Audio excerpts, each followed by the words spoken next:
Allahu Akbar, Allahu Akbar, Allahu Akbar. La ilaha illallah, Wallahu Akbar. Allahu Akbar walillahil hamd. Assalamualaikum warahmatullahi wabarakatuh. Waalaikumsalam warahmatullahi wabarakatuh. A'udzu billahi minasyaitonir rajim. Bismillahirrahmanirrahim.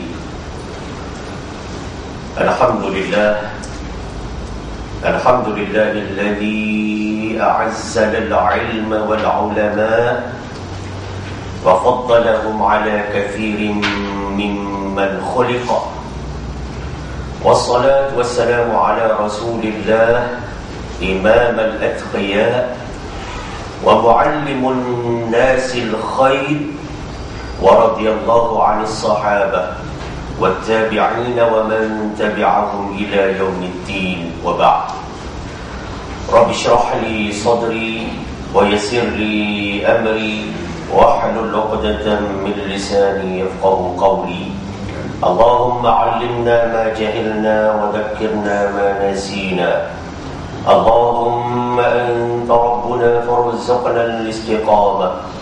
ربنا هب لنا حكما وألحقنا بالصالحين والحمد لله رب العالمين.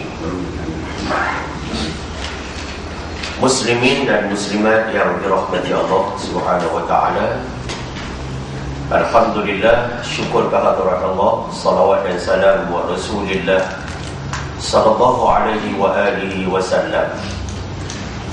Nawaitul i'tikaf fi hadzal masjid sunnatan lillahi ta'ala.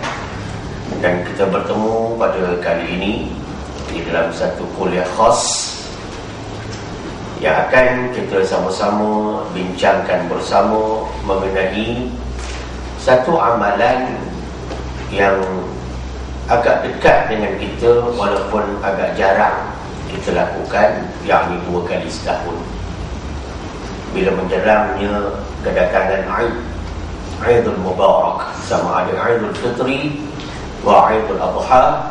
Yang permasalahan yang akan kita bincangkan bersama pada kali ini adalah permasalahan takbir hari raya.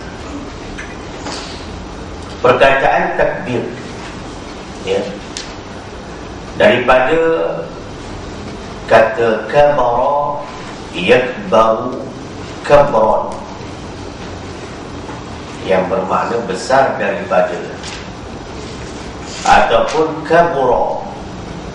besar ia. Ya, orang putih kata to become great. Kabbara, mengucap Allahu Akbar ia. Ya, takbiran, to say God is great, yakni Allah Subhanahu wa ta'ala. Dan disitulah datangnya kabura yakburu, kibaran, kubran, kubara makna besar, dan takbirun maknanya membesarkan Allah, yakni the cry of Allahu Akbar. Itu dari segi lughahnya, dari segi bahasa. Muslimin dan muslimat yang dirahmati Allah Subhanahu wa ta'ala, takbir hari raya ini, yakni takbir hari raya puasa ataupun takbir hari raya korban ataupun hari raya haji, ya, dari segi hukumnya takbir hari raya fitrah adalah lebih muakkad daripada raya korban. Takbirnya itu, manakala sembahyang hari raya korban pula adalah lebih muakkad, dituntut daripada sembahyang hari raya puasa. Ya, baik. Muslimin muslimat yang dirahmati Allah Subhanahu wa ta'ala, di dalam membincangkan permasalahan hukum takbir ini, perlu kita ketahui, bila memperkatakan tentang takbir, ada beberapa fokus. Takbir pertama dilihat dari segi takbir di dalam solat. Ada dua jenis. Yang pertama dipanggil takbiratul ihram, atau dikenali juga sebagai takbiratul ula. Yang keduanya takbir al-intiqal atau intiqalat, takbir perpindahan rukun. Yang itu bukan perbincangan kita kali ini, tapi perlu dimaklumkan. Yang kedua, yang mungkin kita akan satu masa mengadakan perbincangan mengenainya juga, yakni takbir dalam permasalahan khatmul Quran. Ketika khatam Al-Quran, maka untuk surah-surah khatam, bacaan di antaranya, maka disunatkan kita melafazkan takbir dan beberapa potongan kalimat thayyibah yang lain. Dua. Itu pun bukan perbincangan kali ini, cuma kita maklumkan skop perbincangan takbir agak luas. Yang akan kita bincangkan dalam pertemuan khas kita pada kali ini adalah takbir hari raya. Ya, takbir hari raya. Dan ulama mengambil perbincangan ini pertama memetik daripada surah Muhammad sallallahu alaihi wa alihi wasallam, yakni ayat 7. Surah Muhammad sallallahu alaihi wa alihi wasallam ini merupakan surah yang ke-47 dari segi susunan surah dalam Al-Quran, di mana Allah Subhanahu wa ta'ala berfirman, A'udzu billahi minasyaitonir rajim. Ya ayyuhalladzina amanu in tansurullaha yansurkum wa yuthabbit aqdamakum. Sadaqallahul azim. Yang mafhumnya, wahai orang-orang yang beriman, jika kamu menolong agama Allah, nescaya Dia, yakni Allah, akan menolongmu dan meneguhkan kedudukanmu. Ya. Yang kedua dikaitkan dengan surah yang pertama tadi, yakni merujuk kepada surah Al-Isra, yang juga dikenali dengan nama surah Bani Israel, berada di kedudukan ayat 111, merupakan surah yang ke-17 di dalam Al-Quran. Maka Allah berfirman lagi, A'udzu billahi minasyaitonir rajim.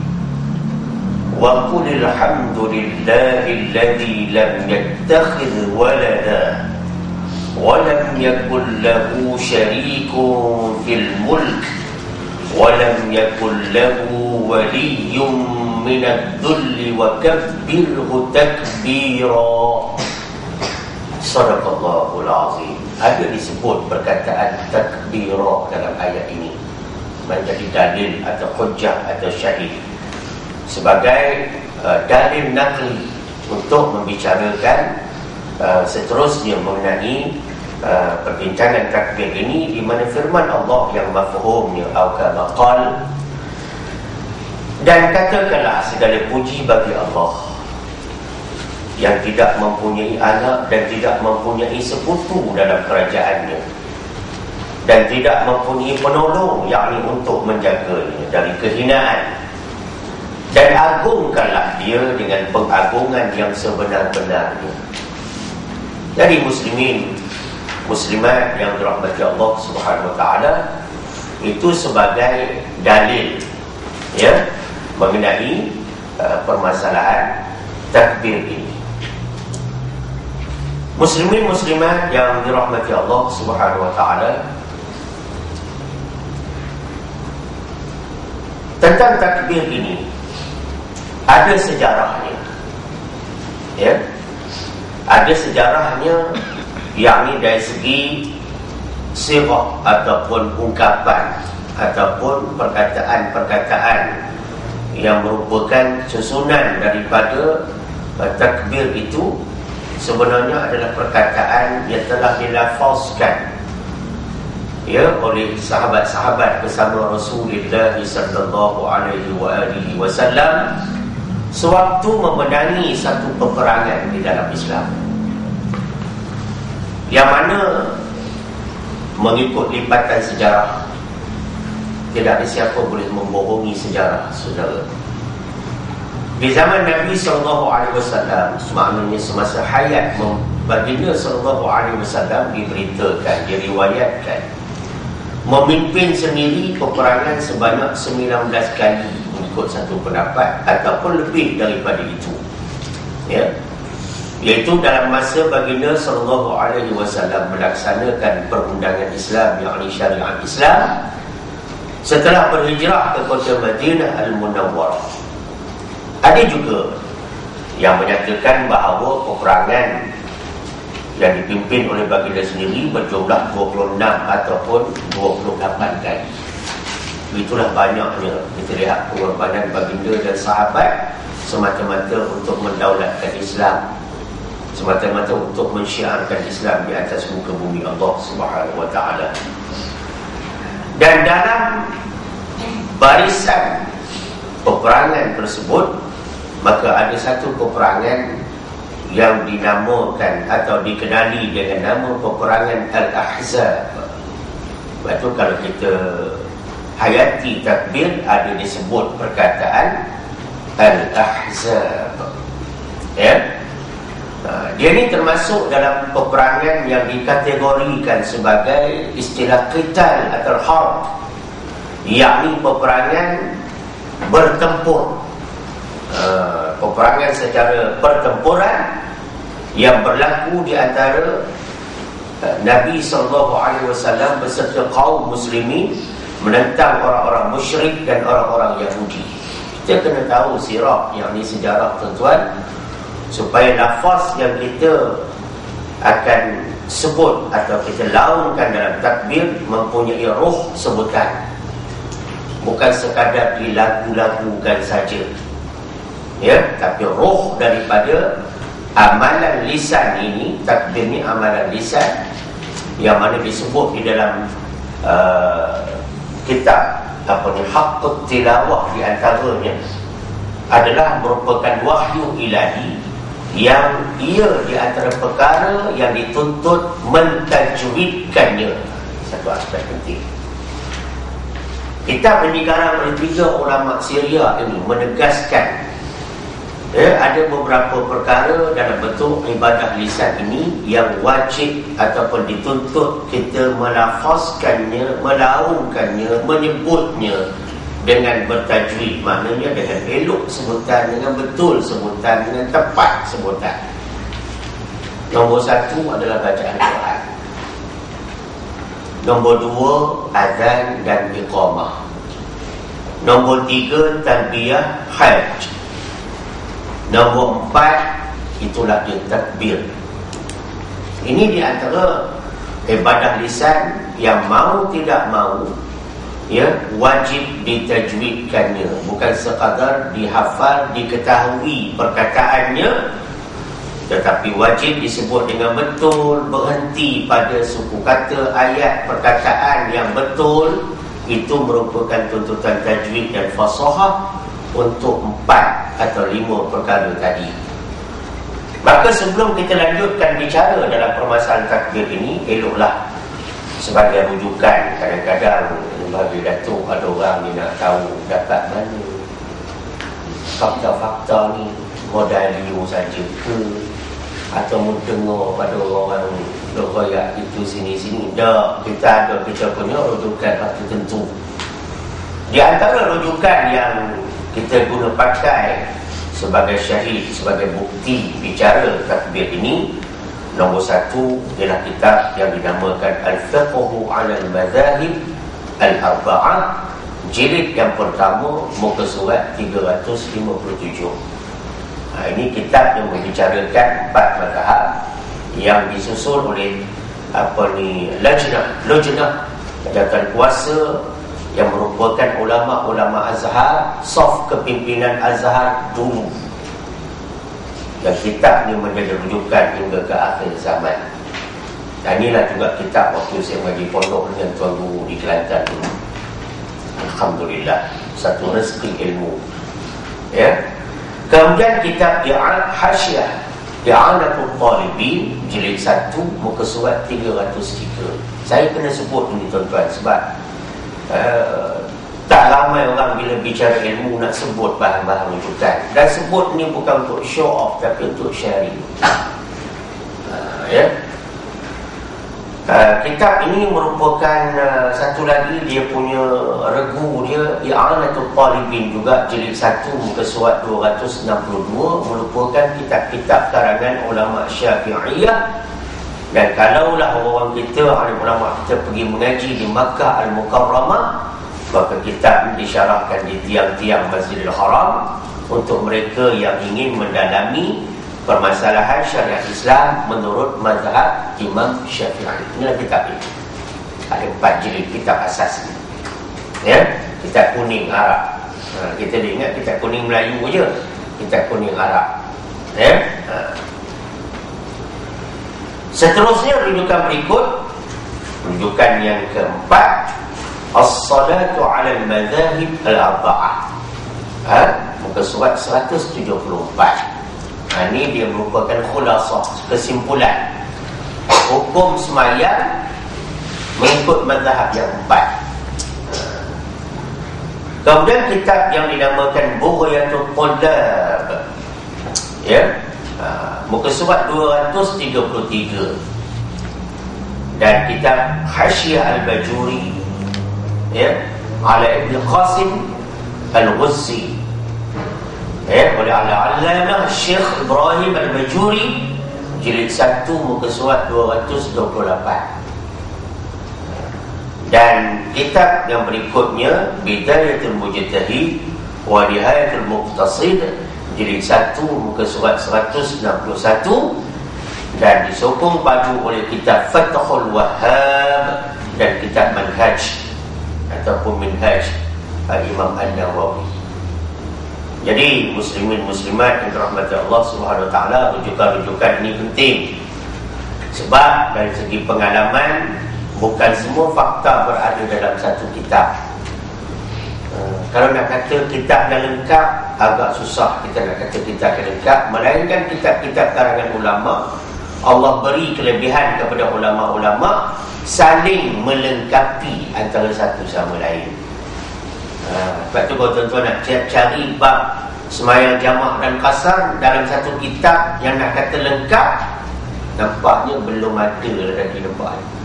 Tapi deretan kitab akan lengkap melengkapi, dan itulah kelebihan menghadiri kuliah ilmu. Tuan-tuan tak payah beli banyak kitab ataupun kitab tertentu, dengar saja pembentangan ilmu oleh tuan-tuan guru yang membicarakan tajuk-tajuk yang tertentu, dan kita sedang membincangkan tentang tajuk takbir hari raya. Muslimin muslimat yang dirahmati Allah Subhanahu wa taala, peperangan Al-Ahzab ini tadi, balik pada cerita tadi, dia juga dikenali sebagai peperangan Khandaq ataupun peperangan Parit. Khandaq ni makna parit. Sebab sewaktu peperangan itu Nabi menerima pandangan daripada Salman Al-Farisi supaya mengorek parit. Nak ceritanya.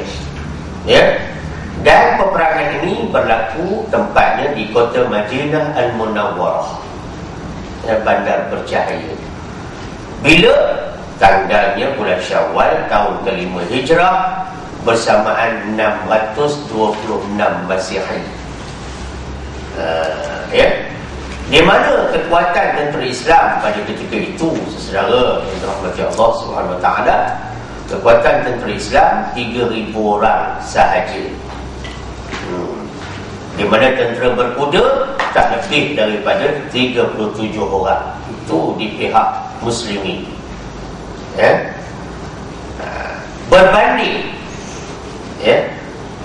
Berbanding dengan kekuatan tentera kafir adalah berjumlah 10,000 orang. Gabungan kabilah Quraisy, Bani Ghatafan, Sulaim, Fazarah, Ashja' dan lain-lain yang dipelopori oleh Yahudi Bani Nadir. Dan tentera berkuda mereka saja menyamai tentera Islam yang tidak berkuda, 3,000 orang. Inilah tuan-tuan muslimin muslimat yang dirahmati Allah Subhanahu wa taala, keadaan ataupun gambaran awal dari segi zahiriah, nampaknya kemenangan memihak kepada tentera kafir. Jadi tuan-tuan yang dirahmati Allah Subhanahu wa taala, dalam peperangan itu Allah Subhanahu wa taala membantu tentera orang Islam dengan menurunkan ribut Taufan. Waktu itu cuaca ataupun suhunya amat sejuk, dingin sekali, hingga bertempiaran lari tentera-tentera kafir ini meninggalkan kawasan ataupun medan pertempuran. Dan ringkaskan cerita, apabila Nabi tahu keadaan begini, maka Nabi pun bertanya kepada sahabat, siapa di antara kaum muslimin yang berani pergi mengintip rahsia musuh lebih jauh lagi? Maka waktu itulah dengan ikhlas dan berani kerana Allah, sahabat yang bernama Zubair bin Awwam menjawab, saya ya Rasulullah. Dia berani pergi seorang untuk intip khemah yang telah ditinggal oleh tentera Quraisy, yang takut dengan turunnya ribut Taufan oleh Allah Subhanahu wa taala ini. Dengan berhati-hati dia pergi ke seluruh kawasan khemah musuh dan memeriksa dengan baik, dan tak jumpa tentera Quraisy lagi. Kemudian dia kembali balik ke Madinah, Zubair ni, dan memberitahu Rasulullah sallallahu alaihi wasallam dan tentera muslim yang lain. Dia menyatakan mereka telah pergi,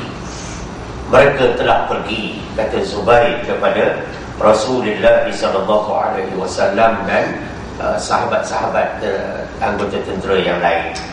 Maka seluruh tentera muslimin menyambut berita itu dengan sorakan gembira, makna kesyukuran. Yang bergemuruh, mereka memuji kebesaran dan kekuasaan Allah. Di sinilah asal usul takbir. Tiada Tuhan melainkan Allah yang Esa. Janjinya telah ditepati, hambanya dilindungi, tenteranya dimenangkan, dan musuhnya diusir. Tiada Tuhan selain Allah. Ungkapan ini dijadikan teks takbir. La ilaha illallah wahdah, sadaqa wa'dah, wa nasara 'abdah, wa a'azza jundahu, wa hazama al-ahzaba wahdah. La ilaha illallah wallahu akbar, walillahil hamd. Jadilah dia sebagai satu daripada rangkap takbir. Ya. Jadi muslimin muslimat yang dirahmati Allah Subhanahu wa taala, dari segi takbir ini pula ya, kita perhatikan di mana Rasulullah sallallahu alaihi wasallam menerangkan di dalam satu riwayat, ada diriwayatkan bahawa takbir ini adalah satu di antara amalan yang disuruh hidupkan di malam hari raya. Dan dimaklumkan dalam riwayat yang lain, ada beberapa ketika, beberapa malam yang mana doa dimakbulkan. Di antaranya adalah malam 2 hari raya. Bukan raya pertama, raya kedua. 2 hari raya, malam pertama hari raya puasa, malam pertama hari raya haji. Termasuklah malam Al-Qadar. Ya, ini di antara malam-malam Al-Isra' wal Mi'raj. Ini di antara detik-detik mustajab doa. Sebagaimana kita maklum dalam keadaan-keadaan yang lain, lepas baca Quran 4,000 malaikat aminkan. Ketika khatam Al-Quran 60,000 malaikat aminkan. Dan ada lagi berita menarik dalam kuliah subuh saya tadi, ada 11 jenis manusia yang mana mendapat doa malaikat. Ini next change coming soon nanti ya. Cukup menarik ya. Sebab kan untung kalau kita dapat doa orang lain. Untungnya ibu ayah yang sudah berada di alam arwah, yang punya anak soleh dan solehah yang mendoakannya. Untung kan? Siapa saja-saja nak doakan kita. Itulah untungnya kalau kita bersahabat dengan orang alim. Meninggalnya kita dihadiahkan Fatihah dan seluruh jamaah menghadiahkan. Tak rugi kita mendekati ya, menghampirkan diri dengan orang alim, dengan majlis ilmu. Ketiadaan kita dirasai, kehilangan kita disimpati. Ini tuan-tuan. Sebab itulah pada malam hari raya, malam yang penuh mustajab ini, maka Nabi SAW diriwayatkan, dia kata, man qama lailatul aidain muhtasiban lam yamut qalbuhu yawma tamutul qulub. Sadaqa Rasulullah sallallahu alaihi wasallam. Barang siapa berqiyamul lail, itu yang duk subuh sangat tu, duk ajak subuh tu, kalau ada program qiyam kita bersama ya. Anak murid pun sentiasa mengungkapkan kami bersamamu. Bukannya masalah rancangan bersamamu saja dengan hadiah berat ya, tapi makna bersama ustaz. Itu dia. Nak ceritakan barang siapa berqiyamul lail pada malam 2 hari raya, Idul Fitri wa Idul Adha, kerana mengharapkan pahala dari Allah, nescaya hatinya tidak mati pada hari semua hati mati. Al-Kabaqal. Satu, maknanya disuruh hidupkan malam. Ya. Kemudian kita top up dengan hadis yang lain. Macam handphone pula Dato' ada top up pula. Kata Nabi, man ahya lailatul fitri wa lailatul adha lam yamut qalbuhu yawma tamutul qulub. Ya, atau kama qala. Yang mafhumnya, barang siapa menghayati, menghidupkan malam hari raya fitrah dan hari raya Qurban, nescaya hatinya tidak mati pada hari semua hati menjadi mati. Dan ulama melihat hadis ni, di antara cara menghayati, menghidupkan malam hari raya ialah dengan melakukan ibadah takbir. Takbir di malam hari raya. Bertolak daripada itu, muslimin muslimat yang dirahmati Allah Subhanahu wa taala, tentang takbir hari raya ini, kita hanya nak fokus kepada ijtihadiyah mazhab yang kita lebih faham nampaknya, yang kita pegang ijtihadnya, yakni mazhab al-Imam Syafi'i. Mazhab al-Imam Syafi'i. Baik, tentang takbir hari raya ini, kalau kita lihat mazhab-mazhab lain, ya, seperti mazhab Hanafi, takbir itu wajib, bukannya sunat. Ya. Mazhab Maliki pula, kebanyakan orang di Morocco, ya, di Algeria, di beberapa kawasan di Afrika, benua Afrika sana, maka takbir itu mandub. Mandub bukan sunat. Ini istilah-istilah orang belajar mazhab. Yang mendekati sunat dipanggil mandub. Ya, ada yang masnun, istilah-istilah yang jarang kita dengar, dan kita akan dapat dengar bila kita belajar perbandingan mazhab fiqh, ya. Baik. Kebanyakan ulama menamakan takbir hari raya Qurban ini sebagai takbir tasyrik. Tasyrik ni artinya perbuatan menjemur daging di Mina pada hari-hari Eid tersebut. Itu dipanggil tasyrik, ya. Dan mazhab Syafi'i dan Hanbali, Ahmad bin Hanbal telah sepakat bahawa takbir itu adalah sunnah. Adalah sunnah. Muslimin muslimat yang dirahmati Allah Subhanahu wa taala, Imam Syafi'i menyatakan takbir ini sunnah setelah sembahyang fardu secara berjamaah ataupun tidak. Ya, sama ada imam bertakbir ataupun tidak, ya, setelah sembahyang sunat atau sembahyang jenazah, atau setelah sembahyang qadha, yakni salah satu daripada komponen sembahyang wajib pada hari-hari disunatkan bertakbir. Jadi muslimin muslimat yang dirahmati Allah Subhanahu wa taala, bila disebut begitu, bermakna takbir ni ada dia punya penjenisannya, ya. Satu dipanggil takbir muqayyad. Takbir muqayyad. Muqayyad ni maknanya terikat.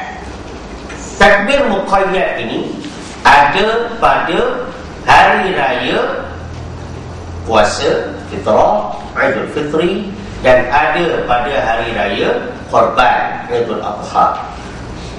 Takbir muqayyad ini dia didahulukan daripada zikir yang berlaku setelah sembahyang.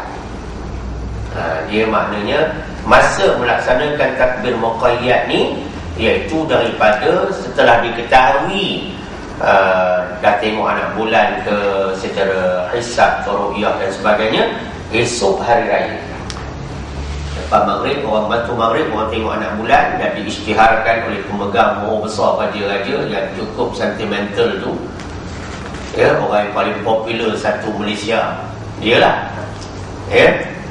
Nak ceritakan bahawa diumumkan esok hari raya, daripada lepas, selalunya lepas sembahyang isyak lah baru kita dapatnya, ya. Kalau ikut hukumnya, kalau dah tahu lepas sembahyang maghrib. Lepas sembahyang isyak ni selalunya berlaku bila hari raya puasa, sebab kita menanti-nanti keputusan hari raya. Sedangkan hari raya Qurban ni kita selalunya dapat awal merujuk kepada jatuhnya hari wukuf. Sebab itu kalau hari raya Qurban, selalunya takbir akan bermula lepas sembahyang maghrib, sebab kita tahu awal. Baik, daripada maknanya tenggelam matahari waktu maghrib, tak kira lah lepas maghrib atau lepas isyak, takbir itu bergantung pada waktu kita ketahui hari raya, 2 hari raya itu. Kita boleh bertakbir sepanjang malam. Takbir sepanjang malam, itulah juga kita masuk dalam hadis tadi, menghidupkan malam hari raya dengan takbir juga. Terus menerus, selain daripada Rasulullah SAW berpesan, amalan yang bagus pada malam hari raya adalah mendoakan kedua ibu bapa. Terus kita bertakbir sampailah qiyamul lail, nak takbir waktu malamnya, sampai lepas subuh, sebelum subuh kita takbir. di rumah ke, dalam perjalanan kita ke masjid, ke surau untuk sembahyang sunat hari raya puasa atau hari raya korban, kita disunatkan takbir dalam kenderaan. Sampai masjid, kita dah iktikaf tahiyatul masjid, kita pun dengar jamaah bertakbir ramai-ramai. Ya, sebelum ucapan demi ucapan oleh jawatan bahasa masjid atau surau, sebelum kaifiat sembahyang raya diberitahukan oleh imam ataupun setiausaha atau nazir masjid atau pengurusi surau, kita terus bertakbir sampailah imam naik untuk mengimamkan sembahyang hari raya. Takat tu saja. Itu namanya takbir muqayyad, berlaku pada dua jenis hari raya. Baik, yang kedua dinamakan takbir mursal. Takbir mutlaq, dikenali juga dengan nama takbir mutlaq ataupun takbir mursal. Takbir ini diakhirkan daripada zikir setelah sembahyang. Maknanya zikir ringkas dulu, istighfar dulu, kemudian baru takbir. Ini hanya pada hari raya korban sahaja, tidak pada hari raya puasa. Itu yang dikatakan lepas sembahyang wajib, sembahyang fardu, qadha, sembahyang sunat, sembahyang jenazah. Sebab itu kita dengar dekat-dekat waktu sembahyang, TV, radio akan alunkan takbir. Ya, kadang-kadang dah lepas pada waktu sembahyang pun ada juga dilaungkan takbir. Tetapi hakikat sebenarnya yang diamalkan bila dikaitkan dengan ayat-ayat hukum ni tadi, maknanya takbir mursal ini lepas saja imam lafazkan salam atau lepas saja kita sembahyang munfarid seorang diri lafazkan salam, kita pun istighfar. Astaghfirullahalazim, astaghfirullahalazim, astaghfirullahalazim, alladzi la ilaha illa huwal hayyul qayyum wa atubu ilaih. Bukan wa atubu ilaih, wa atubu ilaih untuk beri lepas sembahyang. Ada masa wa atubu ilaih, tapi ini wa atubu ilaih. Lepas tu baru takbir. Dan lepas takbir, yang kata takbir mursal raya haji ini, ya, pada hari pertama dan juga diikuti dengan 3 hari tasyrik berikutnya, 11, 12, 13. Sampailah hari tasyrik ketiga, lepas asar masih boleh takbir. Tapi yang asar macam mana? Asar yang waktu afdal lah, betul tak? Asar maknanya lepas sembahyang asar tu, kalau waktu sekarang ni dalam lebih kurang 4.35, 4.40 habis sembahyang, kita istighfar, kita takbir. Tapi bukanlah asar yang 6.55. Asar juga 6.55 tu, itu dah asar gajah dah tu. Bukan subuh je gajah, asar pun ada gajah. Itu tak payahlah, nanti jatuh fitnah pula. Maknanya sembahyang masuk saja waktu asar, sembahyang hari ketiga tasyrik masih boleh bertakbir. Saya sebut macam tu sebab ada juga yang tak berapa jelas tentang penerangan ini. Kadang-kadang benda ni tak diterangkan, dilepaskan begitu untuk faham sendiri. Sebab tu orang tak faham. Ya, sebagaimana takbir dalam sembahyang hari raya, 7 kali takbir dengan 6 kali tasbih, itu pun jarang diterangkan. Untuk rakaat pertama, selain daripada takbiratul ihram, ni cerita takbir juga ada. Rakaat kedua, selain pada takbir intiqal, bangun pada sujud, 5 kali takbir dengan 4 kali tasbih. Maknanya takbir yang akhir, ke-7 dan ke-5 tidak diikuti dengan tasbih. Itu pun dalam hubungan takbir juga. Tapi kerana benda ni tidak dijelaskan dengan begitu jelas, sebab itu penerangan demi penerangan maknanya kurang sempurna. Hanya dikatakan 7 takbir dalam rakaat pertama, 5 takbir dalam rakaat kedua. Inilah benda-bendanya, tuan-tuan. Ya, baik.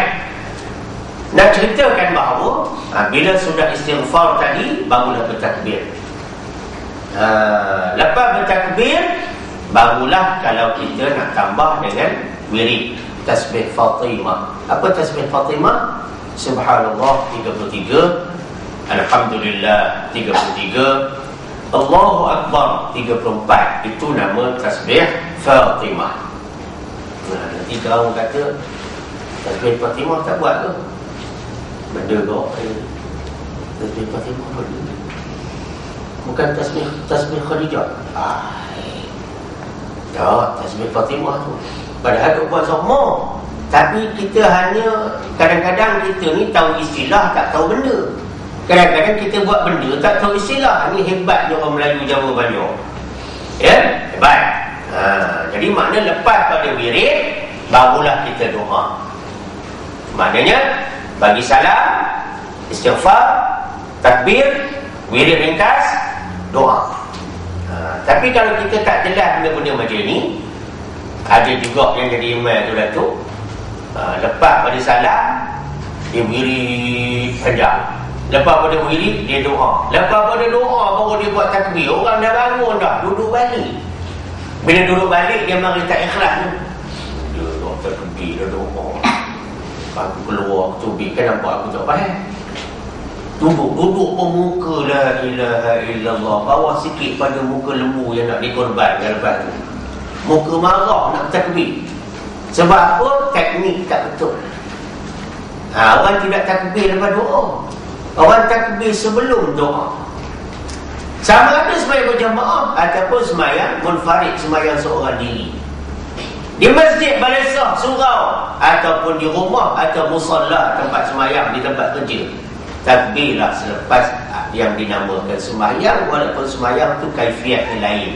Apa sembahyang kaifiat lain? Sembahyang jenazah. Apa sembahyang kaifiat lain? Sembahyang gerhana bulan, gerhana matahari. Kalau dia berlaku ketika tasyrik, walaupun kaifiatnya lain, mengikut mazhab Syafi'i, walaupun ada pendapat-pendapat lain, disunatkan kita takbir juga walaupun bukan sembahyang fardu. Jelas kan? Itu kena jelas tu. Sebab takbir ni selalu orang tak cerita macam ni dah tu. Seterusnya muslimin muslimat dan rahmati Allah Subhanahu wa taala adalah dianjurkan, disyorkan kepada jawatan kuasa masjid dan surau menjelang malam hari raya, eloklah dicetak sirah ungkapan teks takbir ni, buat banyak, letak kat masjid surau. Bila lepas sembahyang, sebelum daripada malam hari raya, sehari atau 2 hari, diedarkan pada jamaah pula suami bawa balik untuk isteri dan anak, supaya bila kita lafazkan takbir lepas sembahyang, lebih baik kita lihat teks. Pahala pun dapat, sebut pun betul dan tepat dan yakin. Sebab melafazkan takbir ni jangan semata-mata main rasa-rasa boleh. Sebab kita rasa boleh, kita berkaitkan dengan lagu. Lebih-lebih lagi lagu takbir orang Melayu ni lagu sedih saja. Cuma tak sedar je lagu tu lagu jiharkah namanya. Kita tak buat lagu jiharkah, orang Kedah kata lagu jerekah. Jerekah ni menjerit. Itu yang menjerit tu pasal. Sebab itulah bila bertakbir ada 2 teknik nak menjerit. Satu menjerit dengan menggunakan salali, tangga naik. Satu menjerit dengan menggunakan salalim nuzul, tangga turun, salalim surut ataupun salalim nuzul. Allahu Akbar, Allah itu tangga naik. Tangga turun, Allahu Akbar, Allahu Akbar, Allahu Akbar, tangga turun. Dia macam belajar taranum Al-Quran juga. A'udzubillah dan basmalah pun nak angkat suara ke nak turun. Itu teknik. Sebab takbir ni selain pada ilmu, pengalaman, kebiasaan, dia dikaitkan dengan seni. Sebab itu orang nak bertakbir, nombor 1, jaga suara. Nombor 2, nafas mau panjang. Nombor 3, cuba balance. Cuba imbangkan suara, jangan angkat sangat tinggi atau jangan rendah sangat. Jangan treble dia lebih, jangan bass dia lebih.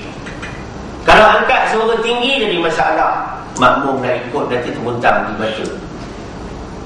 Allahu Akbar, Allahu Akbar, Allahu Akbar. Makmum kata ni kek raya ni. Kita nak mengikutnya berat ni kata. Ataupun kita buat suara rendah. Suara ala piramli. Tapi orang nak tiru, bagi nak terbuntam di mata, hilang mati tak, nak ambil itu. Allahu Akbar, air tanya juga tu. Sebab makmum audience yang pada pagi hari raya lah khasnya, ya, amnya selepas semayang nak takbir hari raya pertama dan 3 di tasyrik, dia ibaratnya macam imam baca Fatihah dalam semayang jahat. Cara pembawa imam baca Fatihah akan mempengaruhi makmum nak baca amin, betul tak? Kalau bawa ada sudais, aminnya mesti pergi sudais ni, walaupun tak belajar, dia macam faham je tu. Contoh,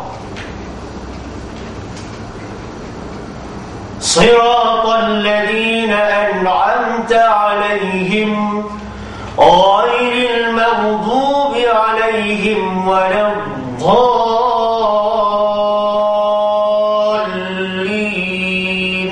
Tentulah aminnya apa? Amin. Tak boleh amin. Orang kata jin mana pula seorang ni bunyi lain. Kalau bawa ada Syekh Mahmud Khalil Al-Khusari, Mesir, tadi buka Siratal ladzina an'amta 'alaihim ghairil maghdubi 'alaihim waladdallin. Kampung kata lagu orang mati. Maka amin apa? Amin. Tak amin. Orang kata jin juga. Dia takbir pun macam tu. Kalau yang mula tu suara tinggi, makmum akan cuba ikut tinggi, nanti dia punya senario masjid tu tak berapa cantik. Ataupun mula-mula buat tinggi, lepas tu buat rendah. Nah, ya makmum lembik, makmum buat ni nak tukar tune. Sebab tu orang nak bertakbir pagi raya kena ada ilmu seni suara. Ambil tengah-tengah, minum air masak segelas, air suar sebelum pergi masjid pagi-pagi tu. Tune. Ya, macam orang main muzik lah, nak key apa key nak tekan kan, kena out ya. Atau gendang ke apa dia. Sebab tu tunggu kata suara kita ni ada tali. Suara tali ni tak nampak. Kita tengok peta Malaysia, tengok dalam peta dalam buku macam ada garis sepadan Selangor dengan Perak. Pergi-pergi tak jumpa pun garis tu. Suara pun gitu, ada tali tapi tak nampak, tapi benda tu ada sebagai kayu pengukur ilmu, kayu pengukur pembeza. Tune. Allahu Akbar, Allahu Akbar, Allahu Akbar. Itu tengah-tengah, tak ada tinggi sangat, tak ada rendah sangat. Dia kena faham, ya. Kemudian yang bertakbir pula solo ni, maka rangkap pertama tu buat 3 kali. Nak masuk yang keempat tu barulah solo yang tidak diikuti. Itulah diantaranya sadaqah wa'dah tadi tu, ya, walau karihal kafirin, ya, semua tu, ya. Baik, muslimin muslimat yang dirahmati Allah Subhanahu wa taala, bila bercakap tentang takbir ini, perlu kita terangkan juga, ya, bahawa tadi walau karihal kafirun, bukan walau karihal kafirin, walau karihal kafirun. Rangkap itu, ya, yang itu diguna pakai dalam solo yang tidak diikuti. Ya. Jadi muslimin muslimat yang dirahmati Allah Subhanahu wa taala, rasanya tak sempurna kalau saya tak sentuh satu isu dalam masyarakat kita dalam bab takbir ni, yakni bertakbir di malam hari raya. Dia ada pro kontra itu ada. Ada yang setuju, ada yang tak setuju. Why not kita jadikan benda tu positif dengan cara membuat dengan betul. Jadi kalau nak bertakbir pada malam hari raya, nombor 1, jangan memakan masa yang terlampau lama. sampai pukul 12 dah beraya lagi. Ya, nak kena berebun esok tak raya. Umur pula dah tak berapa ni, 61. Nombor 2, Jaga Kasar Masjid Surau buat borang kalau boleh. Siapa yang nak panggil untuk takbir malam raya, kumpul borang pada tarikh yang ditetapkan. Tengok berapa rumah yang minta, maka dibuat agihan berapa kumpulan takbir dengan ketuanya yang akan dibentuk. Contohnya kalau 10 rumah malam tu minta, bentuk 5 kumpulan sahaja. Ya, satu kumpulan akan pergi 2 rumah cuma kenyang nalah dah. Nah, dan tuan rumah pula jangan sediakan makanan yang terlampau berat. Ya, dan jangan pula terlampau ringan. Buah yang sejuk yang tak ada tahun ni menjerit. Sebab macam takbir malam raya ni yang cantik, takbir dalam 2 atau 3 orang. Lepas tu buat tahlil, doa selamat. Lepas tu doa makan, doa makan. Lepas tu selawat habis. Rasa duk sembang pula, duk kena rokok pula. Tuan rumah pula jangan jadi penajil rokok pula.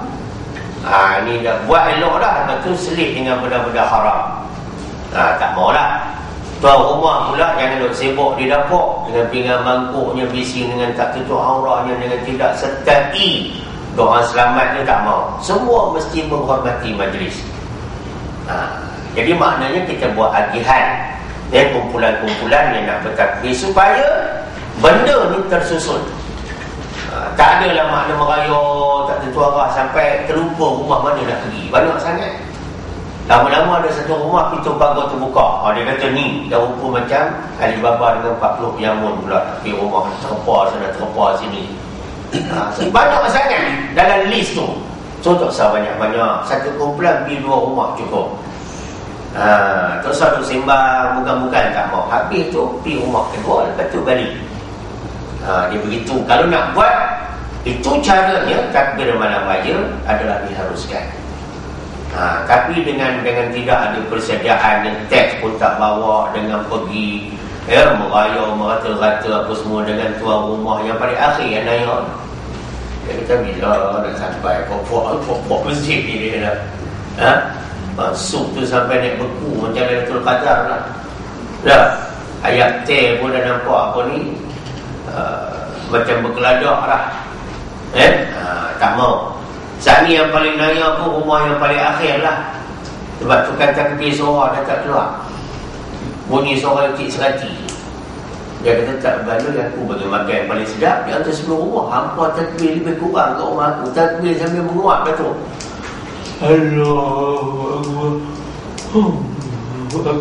Allahu Akbar. Kita tu rumah naya ni kira. Maka dia bagi isyarat, tarik satu lauk dia. Sebab mereka nampak tak bersungguh. Tarik satu lauk dia. Ada mau buat lagu tu lah. Jadi ini benda-benda yang kita kena ambil kira, walaupun tak ada dalam kitab tuan-tuan, walaupun secara santai saya bagi, tapi yang penting ilmu di dalamnya. Kita boleh ambil hikmah ataupun iktibar daripada itu. Kalau itu boleh buat, silakan takbir malam raya, tak ada jadi masalah. Jadi muslimin muslimat yang dirahmati Allah Subhanahu wa taala, tentang lafaz takbir ini